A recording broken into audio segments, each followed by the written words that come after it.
Hey guys, welcome to our channel. So in this video I'm going to show you how to get paid in Shopify. So simply move to settings and now go to payments.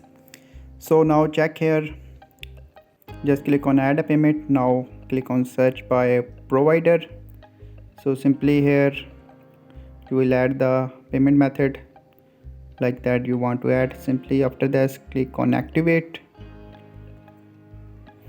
Now wait for few seconds. Now here you will click on connect. So after this we are going to visit the help center. So here you can read all the instruction how you get paid. So simply you have to read all the process here.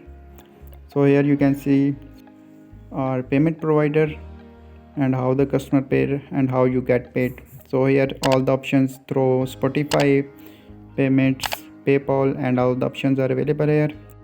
So now in next section you can see how often you get paid.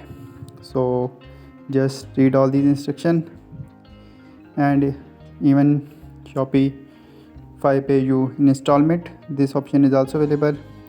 So here how much you get paid. So here how credit card payments get processed. So here are 4 methods for the credit card payment processing.